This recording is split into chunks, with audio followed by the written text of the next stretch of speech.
So this is Jannik, technical project leader, and this is your workspace. Yes. And this is your newest project that just arrived from Weissach, Germany. Exactly, yeah. And I was just about like, are you really like taking this whole car apart? It's a shame, no? Yeah, it is a shame because it's a beautiful car, but we are always searching for the best possible, especially when it comes to the track use. So we always aim to find solutions to make it even better. And this car gets misused because I really can touch this car now because Yeah. you will take it so much apart, meaning this is all originally from Porsche as they build it. Yeah. So what's your first step as the car arrives? Like, are you taking your tools and you're like, okay, let's take this all off, or how do you normally start out? So this is basically our newest car. We just arrived out of Weissach. This is currently our reference car because it's completely stock. So everything is completely like you get it when you get it from Weissach. And yeah, as we are developing a new vehicle out of it, this is our reference to understand what the car is doing. And this one car here will later be our testing and misuse car to make sure everything is approved and withstands the extreme conditions in motorsports. Yeah. So let's go to the parts directly, because obviously they were already like having a lot of thoughts when they started creating this car, speaking like air that leads to the brakes and such. Exactly, So yeah. what is your first thinking now? Like, what do you want to improve, or like what's your thinking behind your work? Yeah, this is actually quite easy to answer because our ultimate goal is never a lap time. It's never like we want to be X second faster. For us, the goal is always to make the customer feel safe and confident, and by always knowing what the car will do, so it's really predictable. And in the end, we will increase the drivability, so it's easier to drive fast. This is always our ultimate goal. Okay. So all the parts that we touch, which is basically always all of them. all of them. Yeah. No, it's basically not all of them. It's always an aero upgrade and a suspension upgrade. Okay. And in the combination of both, we will make sure that the drivability in the limit of the driving dynamics is predictable for the customer so we can go easily fast. Okay, so this already comes to like driving styles into air systems, yeah? So what's your, like, do you have an adjustment on the computer and you take all the parts that are like added to the body of the car, or like how do you think when you see such a car? Yeah, basically we have different sub-departments. So first it's always a design engineering where we test different stuff out on the computer. Then we have to make sure from the structural analysis it can withstand all the extreme conditions, so we have to calculate everything. And what's also working really closely with the design engineering, it's the aero simulation. Because especially if you take a look at this car here with the active aerodynamics, it's quite a new level for a street car, which makes it even more difficult for us to find some things to improve. This is actually quite a nice spot to be looking at you, because you can really see like the width of that wing.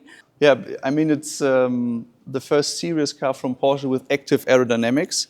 And it's a new level for us also to improve the aero package of such a car if it's already at such a high level. So that means that this wing already can like move. Exactly, yeah. You can do like with a button from the inside. Exactly, you have the DRS button on your steering wheel, and it's like you know it from Formula 1, for example. If you push the button, the wing will move up and you will reduce the drag because you don't need it on the main straight. You just need it for the corners, but not while going fast. So this already is a very nice design, but you can tell that Manthey has a different shape and a different look. I mean, maybe we have to expand a little bit because what we are doing is, like in motorsports, you have a technical regulation. And also for road legal cars, you also have a technical regulation, but it's more about emissions, pedestrian safety, etc. So there's some kind of frame and we can work inside this frame.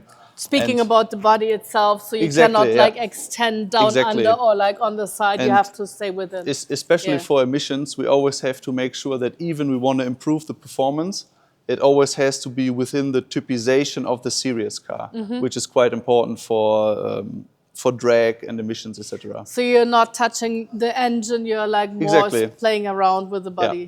Yeah, okay. Exactly, but also for the aero parts, they have an impact on the drag, and drag has an impact on emissions. So we are also limited within a certain frame. And what's your favorite part to be working on? I just sorry, but I just discovered this film, which I think is very fantastic. But yeah. My favorite, well, it's really hard to say because it's a beautiful car, obviously, and it's really nice to use these cars on the track. And speaking as someone who's responsible for the overall car in the end, it's really nice to have a functioning car on the track. So all small components lead to a perfect result in the end, and this makes it quite fun to work with. Yeah, true. I mean, if you look at the vintage Porsche, they never had a fin on the roof, and now it's like typically coming with a fin on the roof. So can you explain why exactly they started to create such a thing? Yes. Basically, they changed the whole concept on this car compared to the normal GT3. With a cooler in the middle and not on the outsides.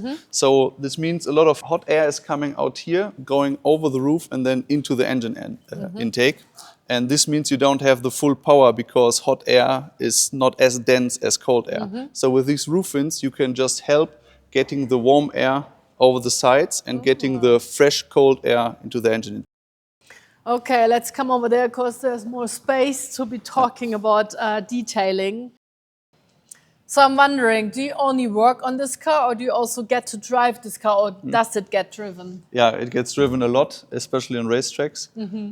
This is currently our reference car with a fully series spec, but later it will be used also for the development of our Manthey kit, which means it has the full suspension upgrade and the aero upgrade.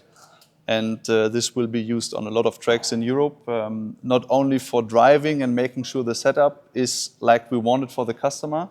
I mean, we are working with a lot of pro drivers, like, for example, Jörg Bergmeister. But our main test and development driver is actually Christoph Breuer, who's also really experienced. And as I said earlier, since we want to improve the drivability, it's really important to have a driver who knows the needs of the customer, because a pro is driving different than a usual amateur is driving. Sure. So it's always important to have a safe feeling. Exactly, to make sure it's fitting to the customer so he feels safe and confident in the cars. Do you have customers who describe wishes, or what's your first thinking? Yes, of course, there are always customers who wish certain things, but in the end, our development is purely driven by the technical stuff that's possible. So just because a customer wants this or that, it's not possible in our overall development process. But for that, we also have Reda Motorsport. So whatever car you have and whatever you need for the track use, they will find a solution for you. But for the road legal Porsches, which are approved by Porsche in the end, there's nothing like, can we do this or that? It's always properly done as a development process. Yeah, also the material that you're working on. So exactly. Like carbonite or whatever, you cannot use golden metal plates or whatever. Exactly, yeah. Just because the customer wishes for it. Exactly. All right. Okay, after all these kilometers and all these racetracks that you were testing on, how do you get the approval of Porsche? Yeah, it's actually quite a time-consuming act to get the Porsche approval. So you can roughly say when the kit is finished, it takes several more months until everything is tested and approved. Okay. So what we do with testing and approval by Porsche is we do thermal testing, we do misuse testing. We go on several European racetracks with hundreds of sensors equipped to the car to measure the loads, test every single component. And also we have to make sure that all the components withstand different temperatures. So they are put in a chamber with high temperatures, low temperatures, and sometimes also salt spray to make sure everything is proper also in a few years. So if you would go in wintertime, or if you're in the desert, or in colder countries. Or if you live in California, where there's different temperatures than here. So in the end, it's quite time-consuming, but everything is approved as Porsche standard. All right. This car, by the way, has the name Earl. It's called Earl, yeah. Earl. So Sometimes also Earl Patrick. Patrick really has a nice touch. Unfortunately, there are no tires on the car. Yeah. Otherwise, I might be gone now. Yeah. But I'm saying thank you so much Thank you. anyways. Yeah. And I'm just gonna go take a seat if I'm allowed to. Yeah, sure. Go Because ahead. this car has no tires and I might cry not being allowed to drive it. But look at that steering wheel. I mean, this is such a beautiful car. And I can't wait for the new parts that Manthey will be developing for it. If you really like this video, if you like the interviews, please go ahead. There are more videos waiting with more footage of Manthey and Manthey Racing. See you very soon and have fun.